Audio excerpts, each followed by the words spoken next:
Hello, everybody, and welcome to Wanted for April 12th, 2025. It's a Time Machine episode, Season 2, Episode 15. I am Mayor Watt. I run ohmtown.com. That's the site that you see right there. But what we're really going to be talking about is everything in Wanted, maybe a little bit more. But to really find out, you'll have to follow us here on Twitch and over on YouTube and download the podcast and basically hang out with us each day. Monday through Friday, we do non sequitur news. And then on Saturday and Sunday, we do 3 shows. Saturday, it's RealityHacker, then Wanted, and then the Continuity Report. And on Sunday, it's Warcrafters, Technology Today, and 4-Wheel Tech. Those get combined into the Saturday and Sunday editions of Non Sequitur News, basically making us nonstop news.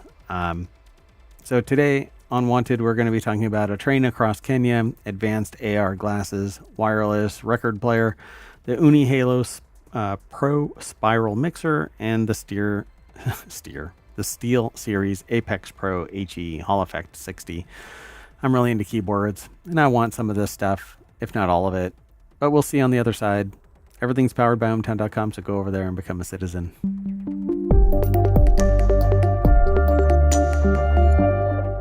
All right, folks, along with the sentient AI who's not available today for the Time Machine episode, may be available for the regular episode on Sunday.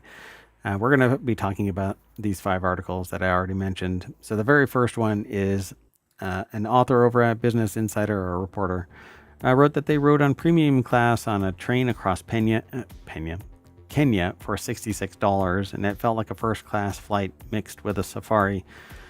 So it's a premium car on a train through Kenya and had a great experience, which is cheaper than basically taking an Uber from one side of Manhattan to the other.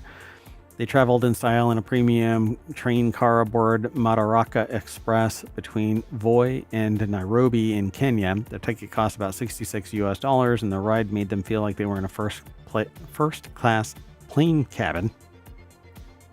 It's really complex words. Susie Dundas over at BusinessInsider.com put the article together, and they say essentially it makes it possible to go on an extended safari throughout Kenya without renting a car or arranging drivers. So they booked a ticket and an upgrade, and this is what it was like to ride on premium class. So their one-way premium ticket only cost about $66.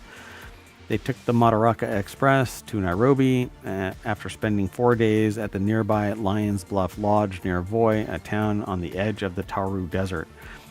The cost to go one way on the full route from Mombasa to Nairobi on the premium class is about $93, but their trip from Voi to Nairobi was $65.50. This is all in US dollars. And they could bring their large backpack, overstuffed duffel for no extra charge. And that's less than a one-way economy flight on Kenya Airways between Mombasa and Nairobi, which usually costs about $71 each way, not including a check bag. So there they are, boarding this train. They like the look of the premium cabins, which look like they're isolated from each other in some way. Each side only has, one side has just one seat and a side table. It looks pretty amazing, as a matter of fact. I would easily do this. Their seat was loaded with amenities. The premium seat came with a large side table with USB ports and a standard Kenyan plug, but you can, there's USB, so you can charge it, or you use an adapter to plug in from this Kenyan plug, which is that more like a European plug, I think it is. And it comes with a light and but a charging side table and everything. So they recommend choosing a seat on the left side of the train if you're on this route, because I guess you get better seat view. Every seat was tilted slightly to the left, which made their back feel a little more exposed to the aisle. The angled seating felt odd at first. However, once the train started moving, the design made more sense. Passengers on the left side got a direct, unobstructed view of the landscape without needing to turn their heads. Although the right side also had great views, those passengers had to twist a bit to make it necessary. I'm not quite sure which way that they were facing, but they could fully stretch out. Taller passengers might need to bend their legs slightly. Looks like they had a great breakfast.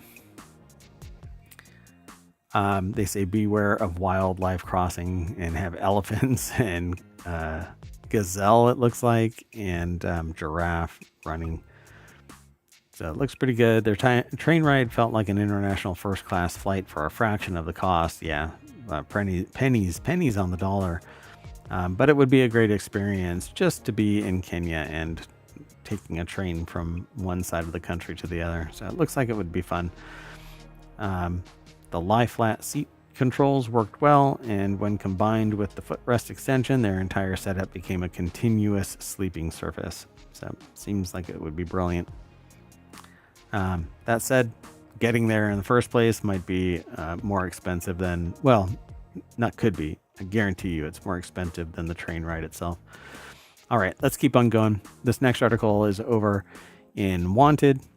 Google showed off advanced AR glasses that may never leave the lab. Google's unnamed XR, or extended reality, mixed reality, etc. glasses included display and AI connectivity, but they say that they have no idea if Google will ever release it.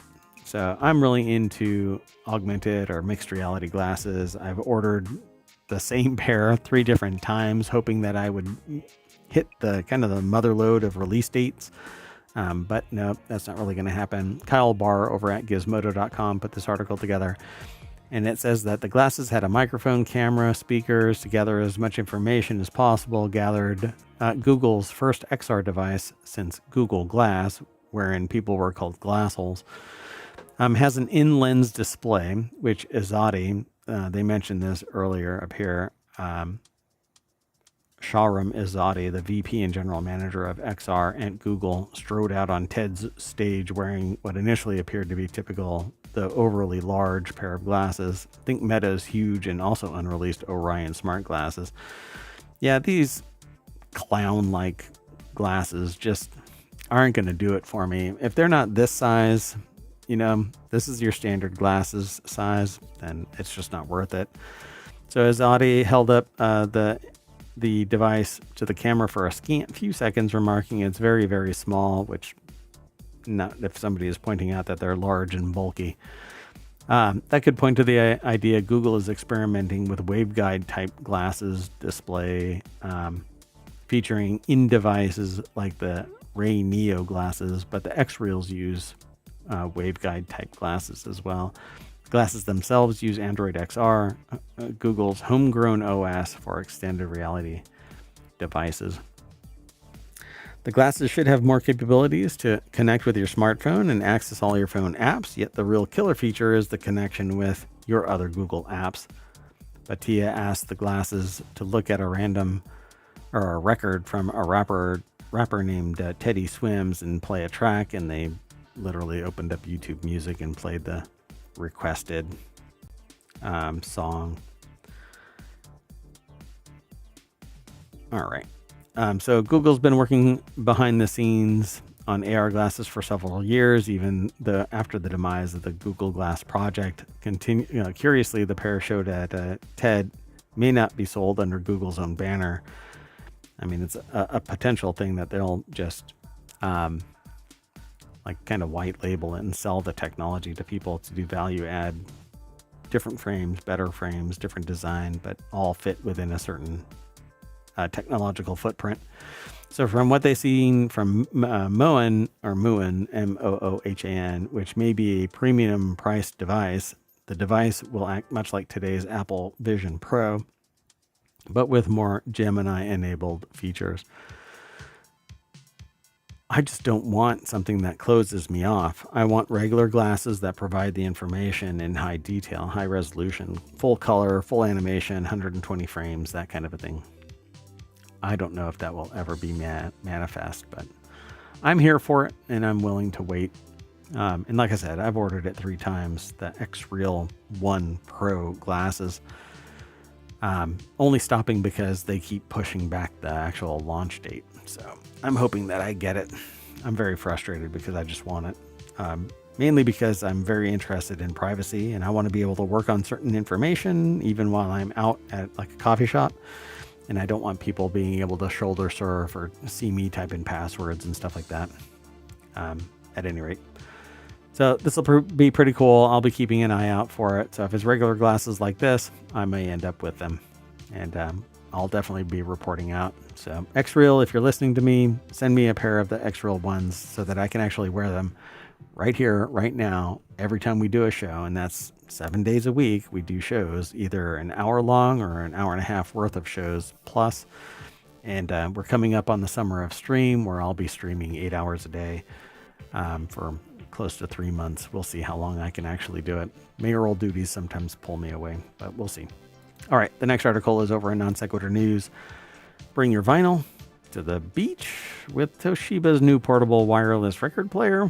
There's a bunch of questions here in this title, but they're bring your vinyl is a question mark, to the beach is a question mark, but Toshiba's new portable wireless record player is a question mark, but these are really statements. Bring your vinyl to the beach with Toshiba's new portable wireless record player. I know that they're hyping it up as a question, but the Toshiba Oryx AXRP10 features a built-in rechargeable battery for up to 10 hours of wireless playback. But again, this is vinyl. And it's one of those ones where the record is 3/4 exposed, and this one little portion of it is behind a little plate of plastic. So this thing is like picking up dust and whatever else. I don't like that kind of thing, but I don't really care for vinyl one way or the other.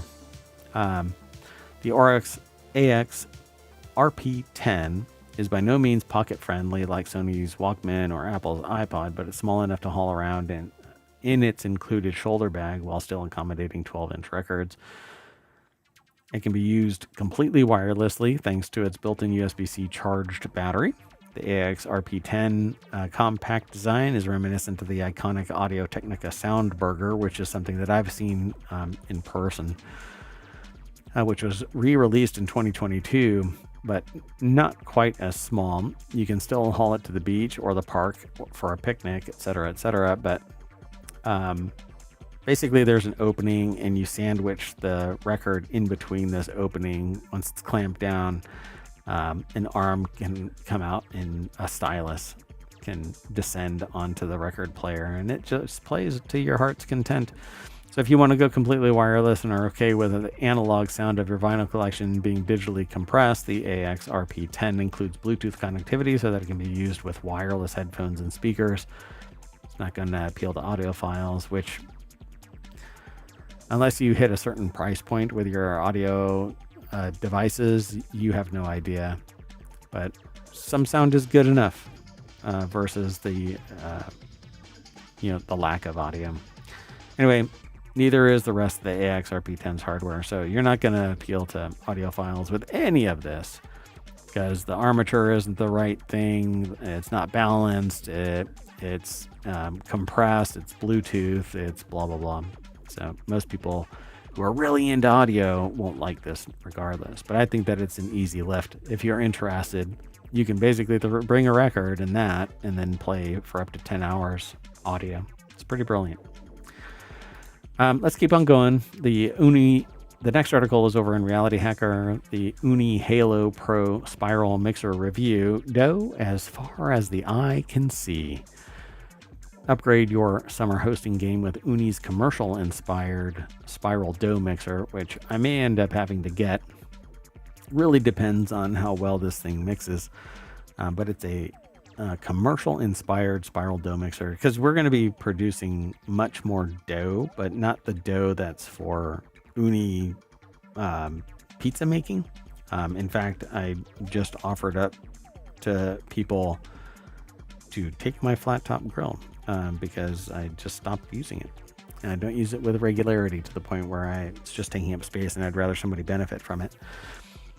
That said, this article is over at Wired. Adrian So put the article together. The deck statement says, upgrade your summer hosting game with this Ooni commercial-inspired spiral dough mixer. So if you don't know what Ooni is, Ooni makes these pizza ovens that are pretty awe-inspiring. I've got one. And while I haven't used it to its full capacity regularly, I think it's spectacular. You can take it outside, set it on a table, and cook personal pizzas in 2 minutes, custom made. All you have to have is the dough and some ingredients, and you just throw it all in there, and it's just amazing. So I love the idea of it, but I don't get to use it all that often.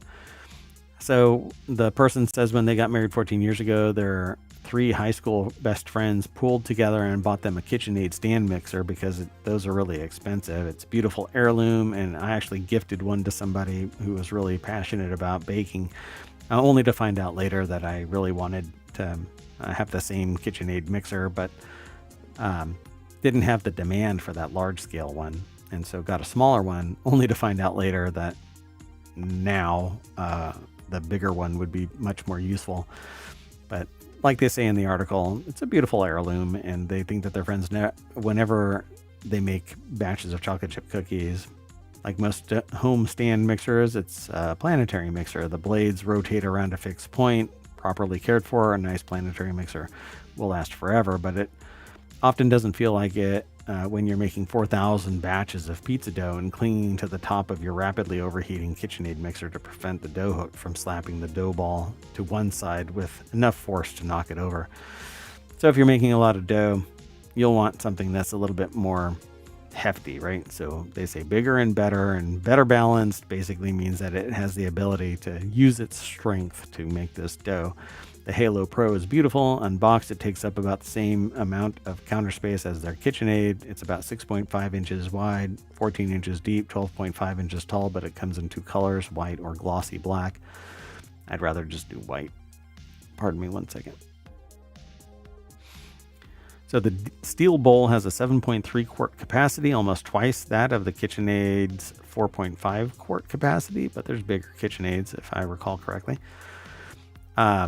The mixer's arm, so to speak, lifts up and down with 2 buttons to remove the bowl for easier cleaning. And this is the first spiral mixer they've used, but the bowl and the accessories are beautiful and solid enough to stand alone as pieces of sculpture, they say. So quite the flex there. Over a few weeks, they tested each attachment in operation, used the dough hook to make pizza dough from 2 separate recipes, the several batches of shokupan. They used the beater to make chocolate chip cookies and blueberry muffins, and they used the whisk to make whipped cream. So it looks pretty cool. The Halo Pro is much quieter and the motor does not overheat. They don't get the sense that the motor is straining to knead the dough. There's also, they don't have to describe this, no violent thwapping of dough as it's being kneaded. Unlike the KitchenAid, you can leave it unattended. This is so easy that they ruined not 1 but 2 batches of shokupan with over kneading before they realized what was happening. So it looks pretty beefy to me, and hopefully you'll find this of value. I want this, so I'll be looking into how much this thing costs, because they don't actually say in text, but down at the bottom, which may fluctuate, it's $800, which is a major investment. The major investment or the major downside has to do with why many people buy KitchenAids. You know, they'll last a lifetime and maybe several, no matter how many great spiral mixer is. It's hard to stand up against the kind of well-known guarantee. But if you're like the author of this article and you like entertaining a carby, chaotic way, pizza, pretzels, cinnamon rolls, getting a bigger spiral mixer is worth it.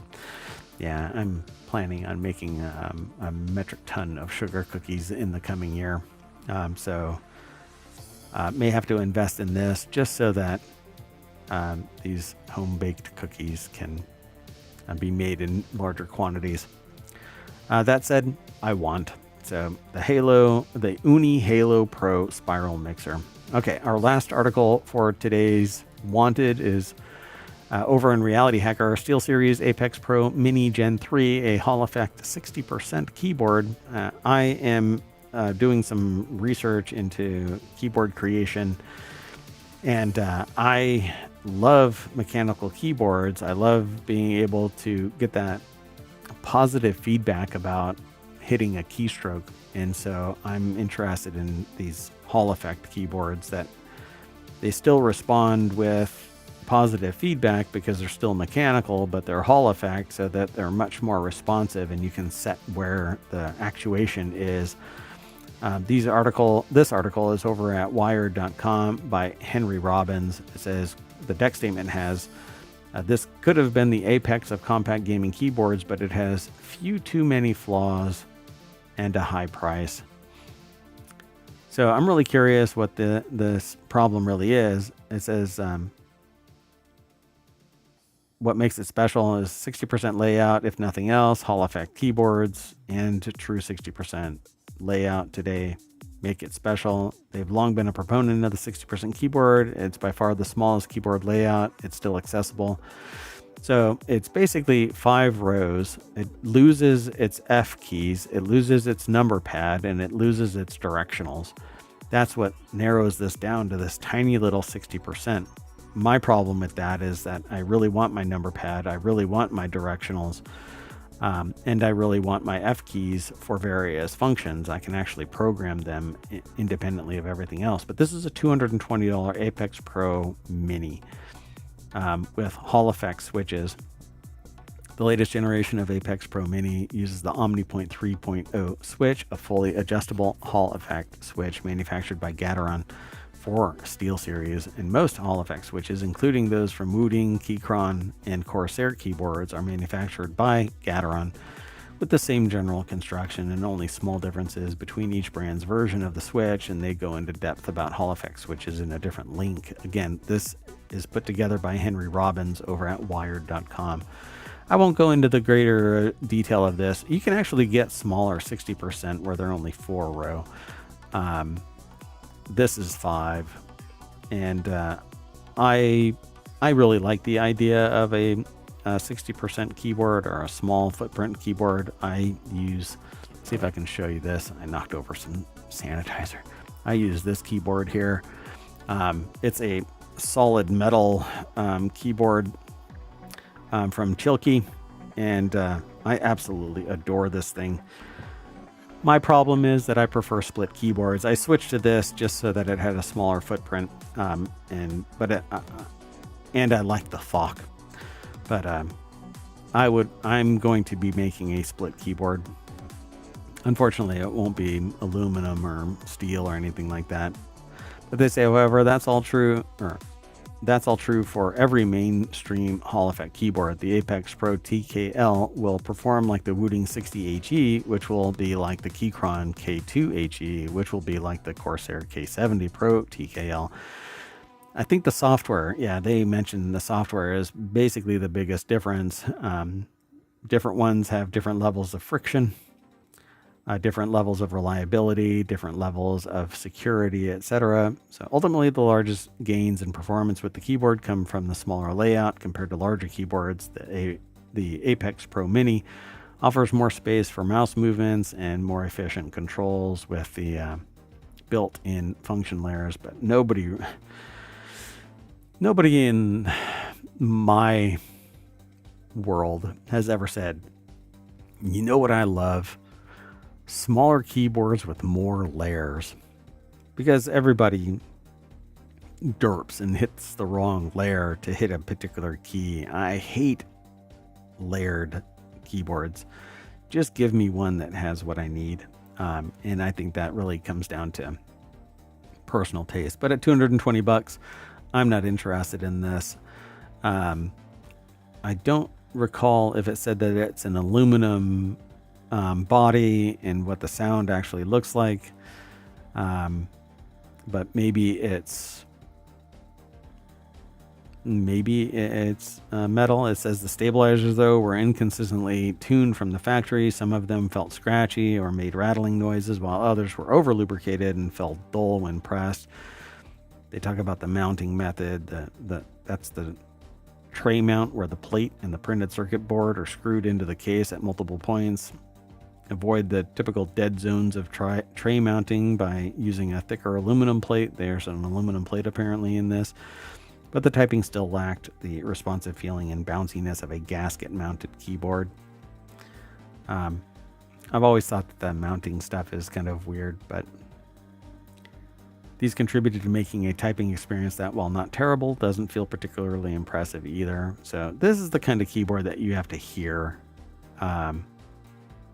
So I don't know. Maybe I'll end up doing a short video of the creation of the keyboard that I'm trying to make, but I haven't completed yet my research on this.